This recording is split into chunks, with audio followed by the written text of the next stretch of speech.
G'day legends, long time no see. Here we are in the historic gold town of Alexandra. Just thought I'd stop here at the main intersection real quick and show off a couple of the buildings in the background and over here. So here we have the one of the original hotels of Alexandra, established 1866. Gold was found in Alexandra around 1865, I believe, at the Red Gate diggings. Miners started moving into the original camp, which is made up of the main street here. On this corner of the main street, we got the old butcher's building. Originally, this was a one-storey wooden slab building, sort of in the same sort of shape.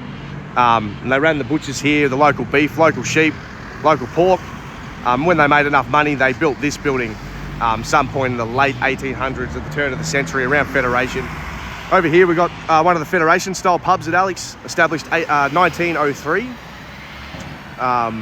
So yeah, right round at the turn of the century. Over this side, we have the original National Bank building, where they did a lot of the gold assaying for this area and, finding out the different mineral deposits and whatnot. There's actually a funny story about this building, which I'll talk about in a minute when we go over and have a look. And I'll include photos of what the main street looked like back in the day as well, when I can find them.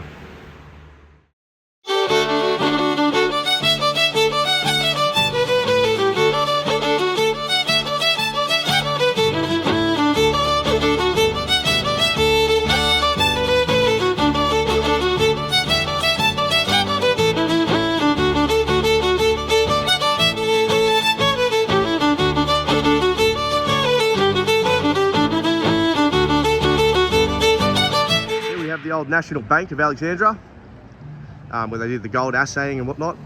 Now that story I was telling you about was in the top of this building. They used to do the assaying part of the gold process to find out how pure the gold was and how much of it was there, basically.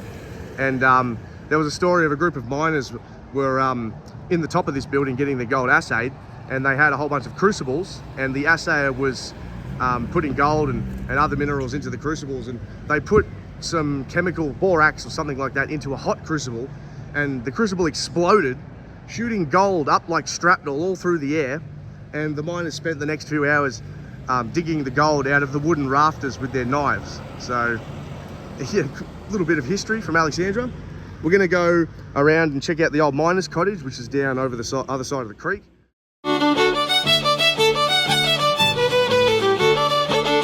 Another quick little piece of history. This is Lecky Park, sort of in the centre back of Alexandra, where the Anzac Memorial, that used to be in the middle of the intersection where I just was in the video.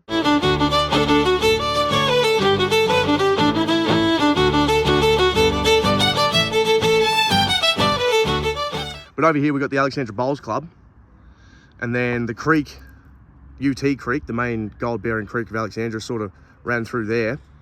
And the main stamp machine for Alexandra, it was a 25 head, I think, between 15 and 25 head stamp. It was over here at the side of the Bowls Club. All the ground all the way through here is littered with quartz all the way through. They crush so much quartz here. They brought it down from the hills on drays and horse and carts and whatnot, and then crushed it here in the middle of town.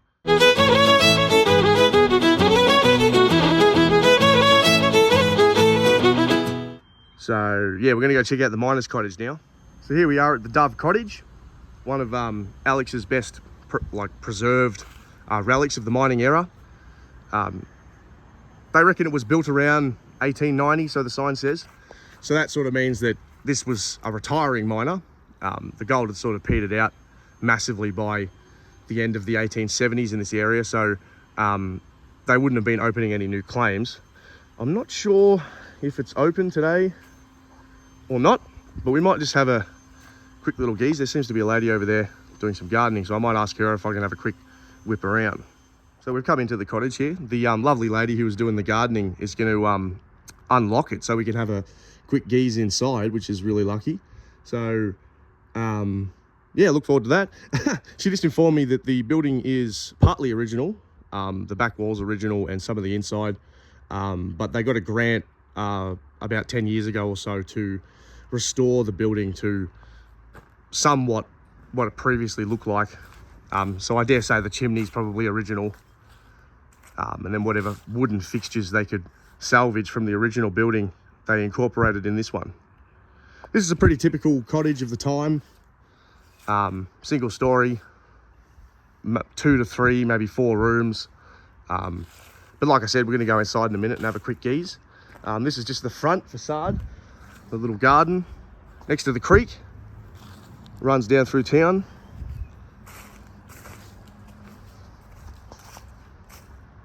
All right, guys. We've got access to the cabin, to the little cottage. So we'll go inside and have a quick gaze. I've been informed that some of the timbers and stuff are original, but it's been mostly renovated. And some of the walls in here were originally Hessian that was painted over with this wall paint, and they didn't have plaster or wooden walls. So this is the front room as you come in. Original chimney. The lovely lady just told me that the bricks were made here in Alexandra for the chimneys and whatnot. So that's a cool little fact. But most of the floor's original. They had to replace some of it. All the relics they've got stacked up, the Historical Society and whatnot. A dairy bag from the Alexandra Dairy.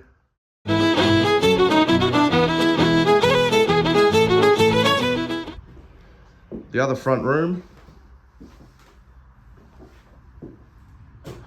Pictures of some people lived around the area. Just north of the Akron cutting. Mr. F. Wheeler, a chemist and tooth puller. A magistrate and deputy coroner. President of the Alexandra Shire for 2 years. Treasurer of the Upper Goulburn Railway League. Justice of the Peace for 26 years. First president of the Tourist and Anglers Society. A leader, mason and master several times. He was chairman of the first school board for many years, and he also invented a tonic drink called Wheeler's Bitters in 1870.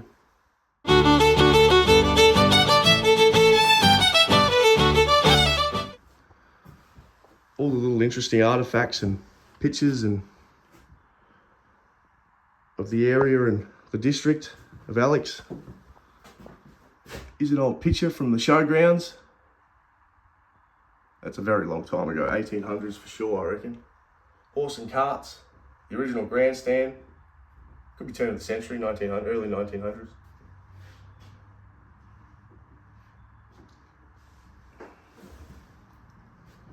Awesome. Old organ, donated by Kellogg Lodge, which is the local nursing home. My great-grandmother was in there for years before she passed away. A jaw harp. Very, very cool. Come back into the first room and go through the back here. Into the kitchen area, the kitchenette. Again with the original stove chimney. I'm told that the roof panels, they're original to the building. And the walls as well in this room. And some of the floor. The bedroom.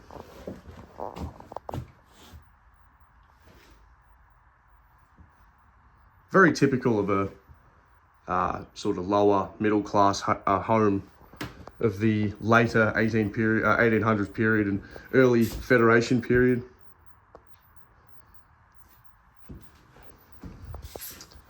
The lovely lady who gave me access to the cottage, who's just out here, she's informed me that just after the Second World War, there was quite a few of these cottages dotted along UT Creek, lived in by war widows and whatnot, who didn't have much help. And as they passed away, they tore the buildings down to make way for public land, because they were squatters, basically. Like, the buildings were built on public land in the first place. So, very interesting. Out the back here, we've got little picket fences and whatnot. The little garden sheds, chook shed. Yeah, that's original. Original, yeah. Well, from the 60s. Yeah, okay. Yeah. Very, very cool. Yeah. And these boards these are the ones that have been cut. Yeah, hand cut, yeah. Yeah, yeah. They're Oh, yeah. original. We saved Yeah, them. hewn down the middle. They're split down the middle, yeah. Look at that. We saved them, but that's...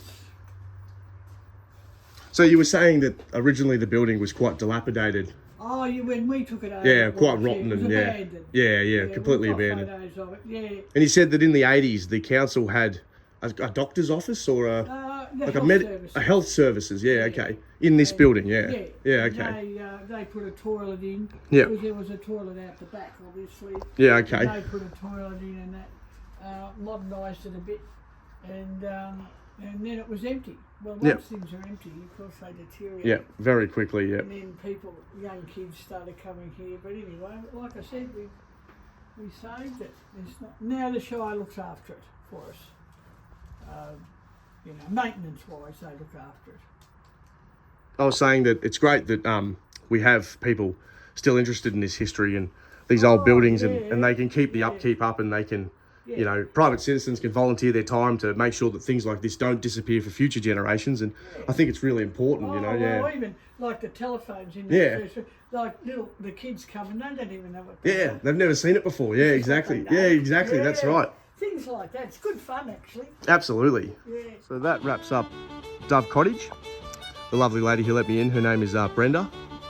Just spoke to her and gave a little donation to the Historical Society as a thanks for letting me have a quick geeze. But yeah, it's very fascinating. It was great to hear some of her take on the history and the building. So yeah, stick around and stay tuned for more.